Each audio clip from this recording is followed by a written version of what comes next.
ஏசாயா 39:18 நிச்சயமாகவே உன்னை விடுவிப்பேன். இது உங்களுக்கு எனக்கு கர்த்தர் கொடுக்கிற வார்த்தை. இந்த மாதம் முழுவதும் இந்த வாக்குத்தத்தத்தை வைத்து நீங்க ஜெபிங்க, கர்த்தரை ஸ்தோத்திரிங்க. உங்களுக்கு தனிப்பட்ட விதத்திலையும் கர்த்தர் வாக்குத்தத்தத்தை கொடுத்திருப்பார். நிச்சயமாகவே அந்த வாக்குத்தத்தங்களை தேவன் உங்களுக்கு நிறைவேற்றுவதிலே வல்லவராய் இருக்கிறார். அல்லேலூயா.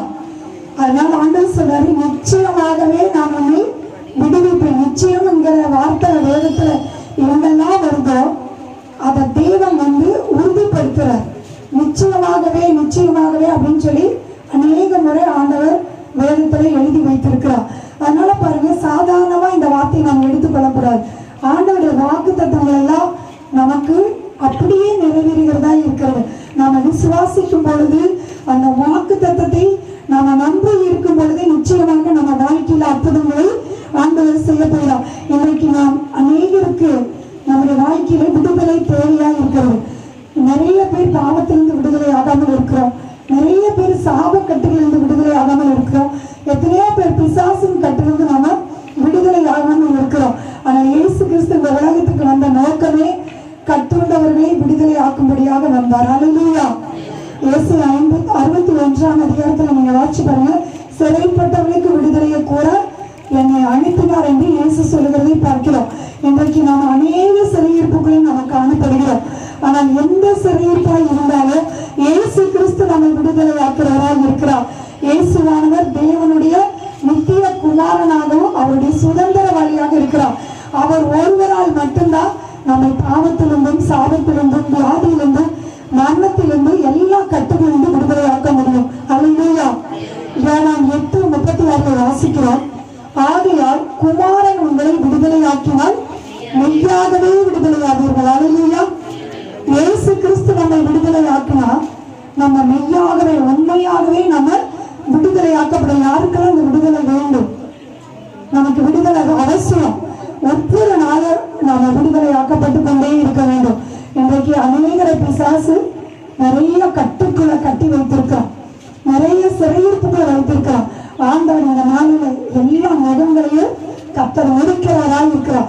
எல்லா கட்டுகளையும் கர்த்தர் அறுக்கிற தீவனா இருக்கிறார். கர்த்தர் நம்ம விடுதலை ஆக்க வேண்டுமானால் நல்லா கர்த்தரை நம்ம துடிக்க வேண்டும். அவரை ஸ்தோத்திரித்து அவரை நாம் மகிமைப்படுத்த வேண்டும். துதி எங்கேயோ அந்த தேவ பிரசனத்தை நாம் பார்க்க முடியும்.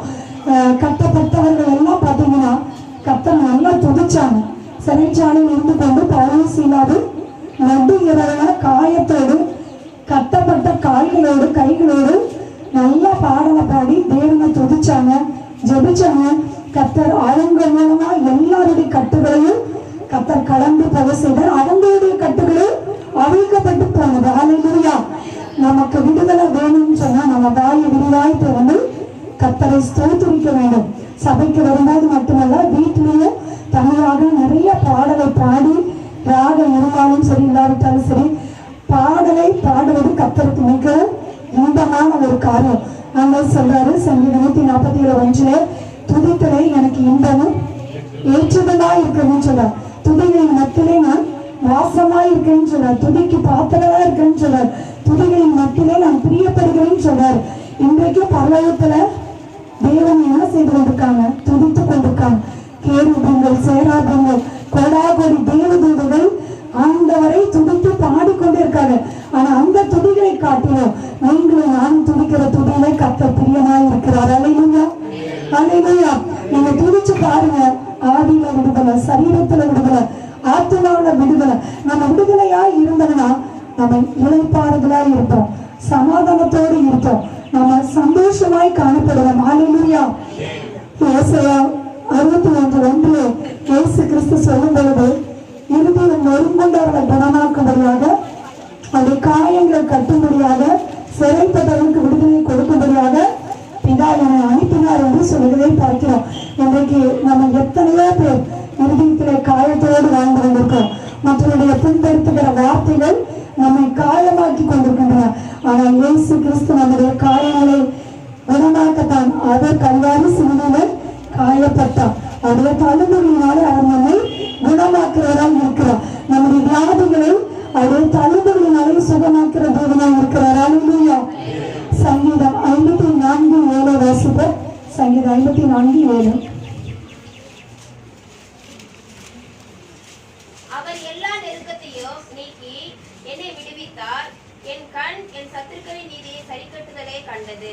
தாவீது சொல்லுகிறார், அவர் எல்லா நெருக்கத்தையும் நீக்கி என்னை விடுவித்தார். தாவீதின் வாழ்க்கையில வந்த நெருக்கங்களுக்கு அளவே இல்லை. தாவீதினுடைய சத்துருக்கள் எல்லாம் பார்த்தீங்கன்னா தலைமயிரை கூட, அதாவது என்ன இல்லாம அதை விட அதிகம் இல்லாம தலைமயிரை விட அதிகம் அப்படின்னு சொல்லி தாவீது ஒரு சங்கீதத்தில் எழுதுறார். தாவீதுக்கு எப்பக்கம் இருக்கும், ஒடுக்கம். தாவீதினுடைய வாழ்க்கையில் வந்த கலக்கங்களுக்கு பயங்களுக்கு அளவே இல்லை. ஆனாலும் தாவீது சொல்லுகிறான், என் சத்துருக்களுக்கு முன்பாக அவர் எனக்கு ஒரு பந்தியை ஆயத்தப்படுத்தினார், என் தலையை எண்ணியால் அபிஷேகம் பண்ணினார். இன்றைக்கு நம்ம வாழ்க்கையில எப்பக்கம் நம்ம நெருக்கப்பட்டு கொண்டிருக்கலாம். ஆனால் ஆண்டவர் சொல்றார், நீங்க ஓடிக்கு போக கர்த்தர் உங்களை விட மாட்டா. எவ்வளவு துன்பங்கள் வந்தாலும் கர்த்தர் உங்களை கைவிடவே மாட்டா. கீழே தள்ளுகிற ஒரு சூழ்நிலை வந்தாலும் கர்த்தர் உங்களை உயர்த்துகிறவராக இருக்கிறார். அல்லேலூயா.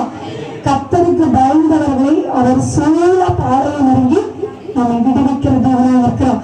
யாரெல்லாம் கர்த்தருக்கு பயப்படுகிறோமோ, பெரியவர்கள் ஆனாலும் சிறியவர்கள் ஆனாலும், கர்த்தருடைய வார்த்தைக்கு நம்ம அடங்கும் பொழுது, அவருடைய வசனத்துக்கு நம்ம கீழ்ப்படிந்து அவருக்கு நம்ம பயப்படும் பொழுது அவர் தம்முடைய தூதனை நமக்கு முன்பாக அனுப்புவார். அல்லேலூயா. கர்த்தருடைய தூதனை அனுப்பி ஆண்டவர் நம்ம எல்லா தீமையும் விலக்கி பாதுகாத்துக் கொள்கிறவராய் இருக்கிறார். விடுதலை நாயகன் வெற்றியை தருகிறோம். அந்த பாடலை உற்சாகமாய் கரங்களை பற்றி நாம் பாடி மகிமைப்படுத்துவோம். விடுதலை நாயகன் வெற்றியை தருகிறார், எனக்குள்ளே இருக்கிறார்.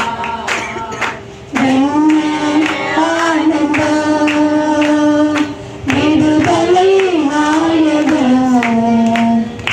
வெற்றியை தருகிறார், எனக்குள்ளே இருக்கிறார்.